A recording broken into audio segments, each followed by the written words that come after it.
csináltunk aztán, az őszi fél évben csináltunk volna, végül is a januárra húzódott egy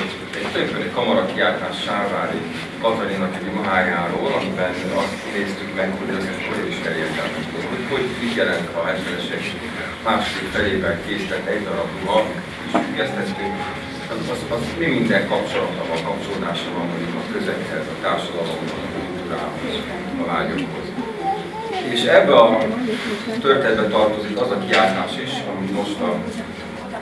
Kata rendezett meg a hallgatóinkkal, ezek mind hallgatókkal közösen féléves munka során összehozott kiáltások voltak. Tehát a Veleméri textilműhelynek egy fölmutatása, a földolgozásnak, vagy ahogy a Katái hívják ezt a másodgenerációs rekonstrukciós kísérletnek a kezdeményezése. Ez még nekünk nem csak azért fontos, hogy tehát megismerjük az elmúlt évtizedeknek iparművészeti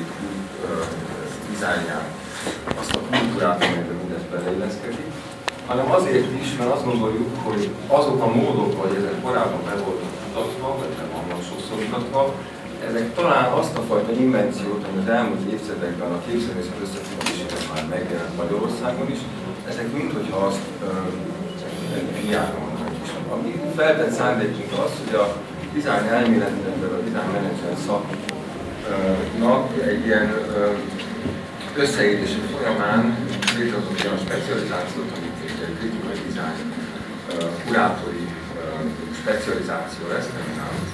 specializáció, és tulajdonképpen azok a programok, amiket bemutatunk, például a felmutatása, az ezeknek egy ilyen pilot megvalósítása, egy kísérlet arra, hogy ezt hogyan is kell csinálni, minden. A képzésből jövök, egy történeti képzésből, ami alapvetően a képzőművészet történetére épít. Nagyon keveset vagy érintőlegesen találkozunk olyan témával, amiben az Attila is két kategóriát használt, iparművészet és design. Az elmúlt 50 évben minimum volt egy ilyen shift az egyiktől a másik felé, ez önmagában nagyon izgalmas kiállítási téma lenne. És ez egy nagyon üdvözlendő dolog, hogy egy egyetem egy ilyen lehetőséget teremt, hogy tulajdonképpen ilyen módon ezt a viszonyrendszert is vizsgáljuk, akkor pont a Velemi textilművészeti alkotóműhely szempontjából egy nagyon fontos kérdés lesz képzőművészet és iparművészet viszonya, a kánon és a counterculture, vagy azon kívül maradt, vagy az oda szorított kultúrának, vagy a fogalmiságnak a viszonya. Ezek mind olyan területek voltak, amiket mozgattunk a hallgatókkal. És igazából nekem az lenne a tisztom, hogy most elmondjam egy kicsit a használati utasítást ez a kiállításhoz, meg azt, hogy mit is láttok itt. Ez egy esettanulmány, ez a Velemi textilművészeti alkotóműhely 75-től 83-ig működött, elég hosszan, 9 évig, és tulajdonképpen egy jól feldolgozott, vagy hagyományosan a művészettörténet az egy jól feldolgozott műhelynek, jelenségnek tartja. Viszont érdemes egy ilyesmit 30-40 év viszonylatába újra gondolni, vagy újra megvizsgálni a szereplőit, vagy az akkori kiemeléseket, publikációkban, kiállításokban, a forgatott munkákat, vagy az, hogy ki az, aki ebből kikerült, vagy ki az, akiket utána később máshol megforgattak, vagy velem kapcsán emlegetünk, ki azok és milyen irányok, amik ebből kimaradtak. Olyan szempontrendszereket próbáltam adni a hallgatóknak, ami alapján kialakult 6 hét alatt, és jelezném, hogy 6 hét nagyon kevés bevezetni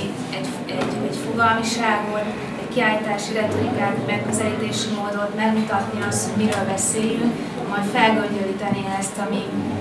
egy olyan jelenség, ahol közel 60 ember fordult meg így vagy úgy 9 év alatt. Tehát egy elég heroikus feladat volt, hogy egy ilyen patriarchális szóval éljek. Amit itt látok, az tulajdonképpen egy pilot kiállítás, azért is kapta a rekonstrukció felé alcímet, mert igazából az lenne nagyon fontos, hogy ezeket a jelenségeket, amik egyrészt fehérfoltok, másrészt úgy tartjuk számon, hogy igen, erről már nem kell beszélni, mert megvan, feldolgozták, ott van, utolérhető, azokat górcsó alá vegyük,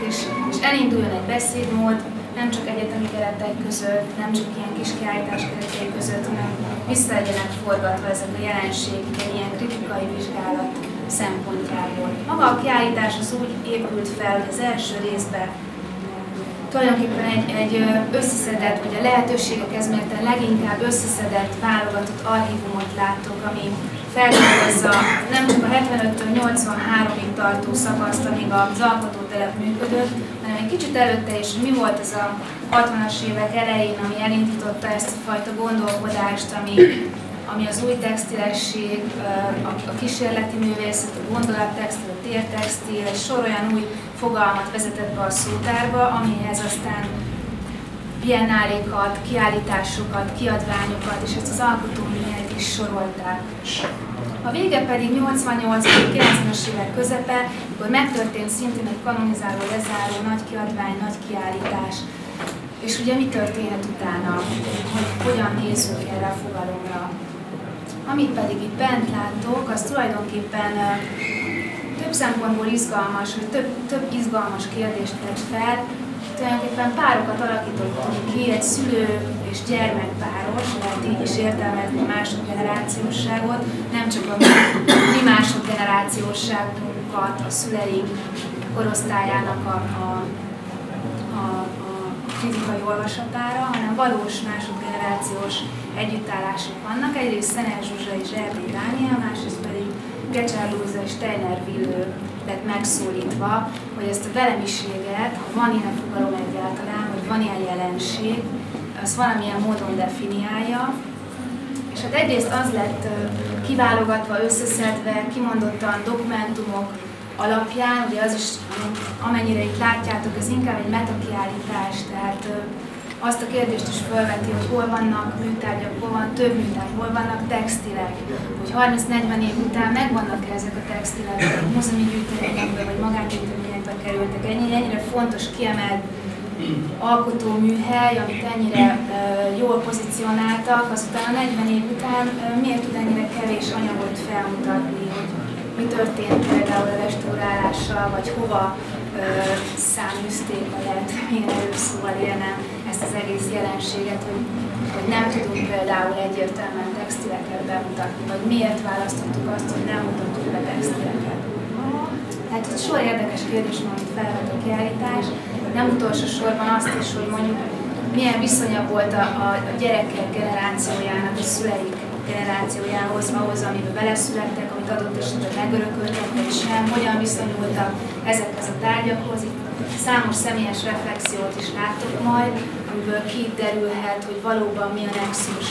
ehhez a textiles nyelvhez, vagy ehhez a velemiséghez, ehhez a vélt vagy valós fogalomhoz.